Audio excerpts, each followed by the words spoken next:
Pemirsa, agar tetap dekat dengan keluarga, seorang warga desa Tanjung Sari, Kecamatan Talang Kelapa, Banyuasin, memilih usahanya sendiri di rumah, yaitu berhenti bekerja dari pabrik industri kaca, dan berkat kegigihannya dalam berusaha, kini usaha yang ditekuninya membuat lemari aluminium semakin dikenal oleh warga.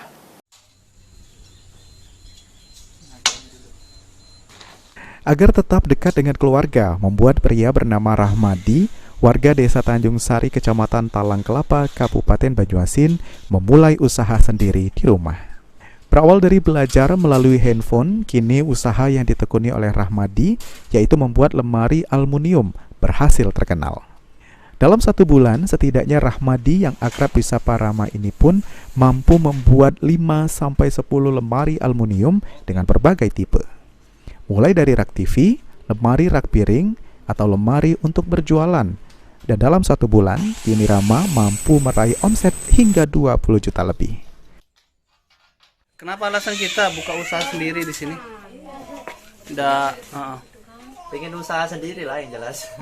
Sebelumnya kerja di mana, Mas? Sebelumnya di gudang kaca. Gudang kaca. Jadi memilih untuk buka usaha sendiri.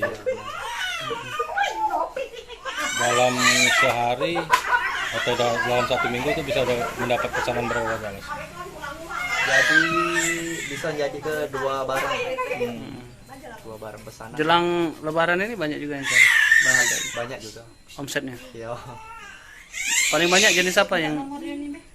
Paling banyak jenis-jenis rak TV kan, mejayan, rak hias.